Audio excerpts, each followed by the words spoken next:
So নমস্কাৰ বন্ধুসকল পুনৰবাৰ স্বাগতম জনাইছোঁ আপোনালোকৰ মিণ্টু বৰা ইউটিউব চেনেলটোলৈ। চ' বন্ধুসকল আপোনালোকক কথা দিওঁ মই কথা ৰাখিব পৰা নাই তাৰ কাৰণে মই একদম ৰিয়েলি চৰি। চ' কথা ৰাখিব নোৱাৰা কাৰণটো কি হৈছে মেইন পইণ্ট মই একেবাৰে টাইম নোপোৱা হৈছোঁ। যিহেতু কোম্পানীতে 12 ঘণ্টা ডিউটি চলি আছে তাৰ কাৰণে মই কিছুমান প্ৰব্লেমৰ সন্মুখীন হৈ যাবলগীয়া হৈছে। যিহেতু ধৰক ৰাতিপুৱা 6টাত গৈ যদি ৰাতি 6টাত আহোঁ তো আহি কিনে মই আকৌ ছাইডত বেলেগত কামৰ হওক চিকিউৰিটিৰ হওক ইনফৰ্মেশ্যন ল'বলৈ যাবলৈ সুবিধা নোপোৱা হৈ গৈছোঁ তেনেকৈ। চ' আপোনালোকক তাৰ কাৰণে আপোনালোকৰ ওচৰত মই ক্ষমা খুজিছোঁ। চ' মোৰ আগৰ ভিডিঅ'ৰ তলত বহুতো কমেণ্ট আহি আছিলে আৰু খুব ধুনীয়া ধুনীয়া কমেণ্ট আহিছে। তো সেই কমেণ্টখিনিৰ ওপৰতে মই আজি ভিডিঅ'টো ওলাবলগীয়া হৈছে। কাৰণ সকলোকে মই এনচাৰ দি মানে কমেণ্টৰ ৰিপ্লাই দি ডিটেইলছ সকলো বুজাই ক'ব নোৱাৰোঁ। চ' তাৰ কাৰণে আজি মই ভিডিঅ'টো আপোনালোকক দাঙি ধৰিছোঁ ভিডিঅ'টো আপোনালোকৰ ওচৰত আপোনালোকে ভিডিঅ'টো চাই সকলোখিনি গম পাই যায়। চাওক আগৰ মই কবিতা ভিডিঅ'টো কৈছোঁ যে মই যিহেতু বেংগলোৰত থাকোঁ জানি বেংগলোৰৰ বৰ্তমান এতিয়া ডিউটি কি ডিউটি পায় বা কেনেকুৱা চেলাৰী তাৰ সকলোখিনি বিষয়ে মই আগত আপোনালোকক কৈছোঁ। যিসকলে চোৱা নাই তথাপিতো মই আজি কৈ দিওঁ বেংগলোৰত কাম পাবলৈ বৰ বিশেষ টান নহয়, সহজে। কিন্তু প্ৰথম কথা ধৈৰ্য ধৰিব লাগিব। ধৈৰ্য ধৰিব নোৱাৰে তেতিয়াহ'লে ইয়াত কাম কৰি আপুনি টিকিবও নোৱাৰে। কাৰণটো চাওক আপোনালোকে চবেই ঘৰৰ পৰা ওলাই আহে বা মোৰ নিচিনাই প্ৰত্যেকজন মানুহে যেতিয়া নিজৰ গাঁওখনৰ বা নিজৰ ঘৰখনৰ বা নিজৰ জেগাবিলাকত একো সুবিধা নাপায় ন, তাৰ চিটুৱেশ্যনৰ কাৰণে বাহিৰত আহিবলগীয়া হয়। তো বাহিৰত আহি যদি আপোনালোকে সেইকণ ধৈৰ্য ধৰিব নোৱাৰে তেতিয়াহ'লে আপোনালোকৰ কাৰণে একো দ্বিতীয় অপশ্যন নাই বুলি মই ভাবোঁ।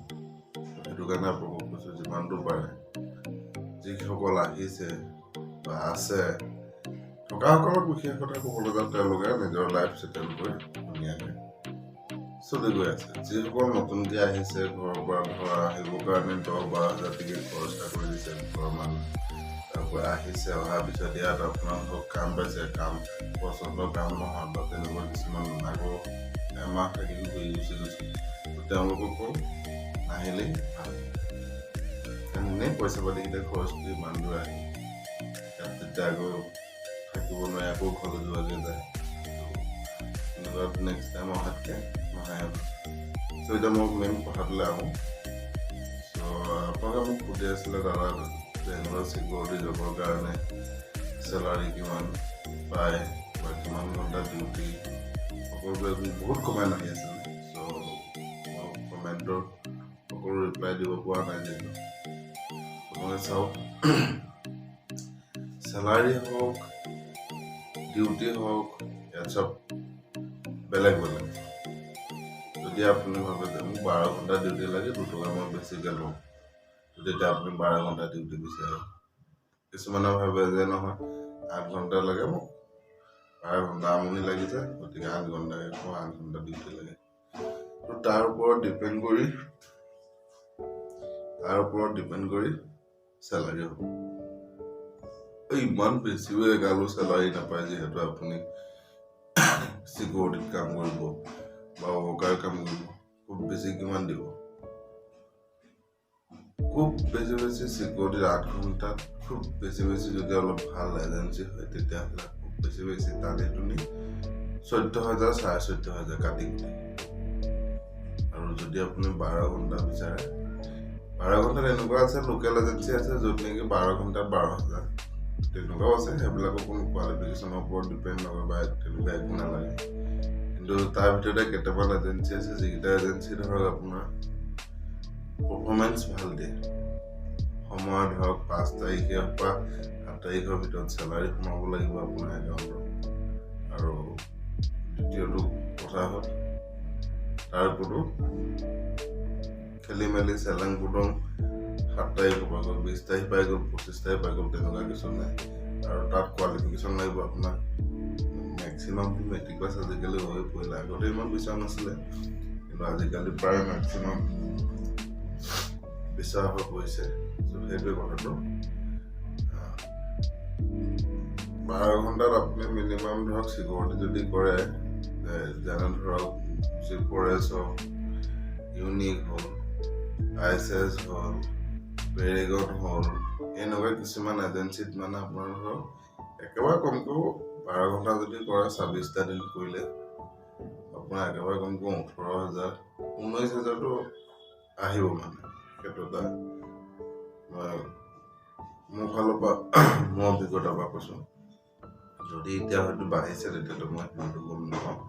আৰু 8 ঘণ্টাত আপোনাৰ মিনিমাম 14,000 কাটি কুটি 14,000 আহিব, তাৰ ওপৰত আহিব, তলত আহে।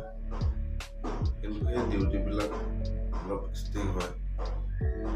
ষ্টিক মানে বেলেগ একো নাই। যদি আপোনালোকে ধৰক ছফ্টৱেৰ কোম্পানী বা ছফ্টৱেৰ কোম্পানী যেনে হাৰ্ডৱেৰ কোম্পানী নিচিনা ছফ্টৱেৰ কোম্পানী নহয়, হাজাৰ হাজাৰ লাখ লাখ এমপ্লয়িজ তাত থাকে। গতিকে কষ্ট অকণমান হয় গেটে চেটে ডিউটি কৰিলেও। বাকী হাৰ্ডৱেৰটো ইমান অসুবিধা একো নাই। সেইটোৱে বহুতে যিসকলক সুধি আছিলে, তেওঁলোকক মই সেইটোৱে ক'ব কাৰণে মেইন কথাটো আছিলে যে চেলাৰীবিলাক এজেঞ্চি লৈ চেলাৰী, ঠিক তেনেধৰণে আপোনাৰ ফেচিলিটি সকলোবিলাক বেলেগ বেলেগ এজেঞ্চিৰ ওপৰত ডিপেণ্ড কৰি প্ৰত্যেকৰ ৰুলছ ৰেগুলেশ্যন বেলেগ বেলেগ। চ' মই জনাত মানে ধৰক আপোনাৰ মিনিমাম 8 ঘণ্টা আৰু 12 ঘণ্টাত ইউনিক হওক, ফৰেষ্ট হওক, ISS হওক, পেৰেগন, এনেকুৱা কিছুমান এজেঞ্চি ইমান মানে মোটামুটি ধৰক 8 ঘণ্টাত 14,000 আৰু 12 ঘণ্টাত 18,000 মানৰ ভিতৰত এটা মেক্সিমাম আপুনি ধৰি থ'ব পাৰে যে সিমানটো মোক কাটি কুটি আহিব। তাত PF, ESI সকলোবিলাক কাটি আপোনাক সিমানটো আপোনাৰ একাউণ্টত আহিব। যদি কোনোবাই ইণ্টাৰেষ্টেড আছে তেতিয়াহ'লে আপোনাক একদম দেৰি নকৰিব, আপোনালোকে মোক কমেণ্ট কৰক। কমেণ্ট কৰাত মই আপোনালোকক আগৰ ভিডিঅ'ত কৈছে, ইয়াৰ আমাৰ অসমৰ কেইবাজনো ফিল্ড অফিচাৰ হৈ আছে ইয়াত এতিয়া বৰ্তমান।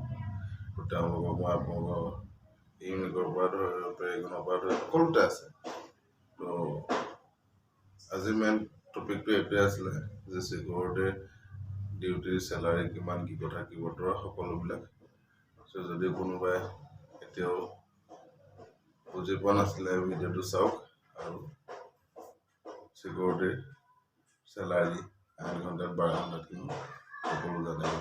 চ' ভিডিঅ'টো বৰ বিশেষ দীঘলীয়া নকৰোঁ, আজিলৈ সামৰণি মাৰিছোঁ। Take care, till then, tata, bye bye, জয়।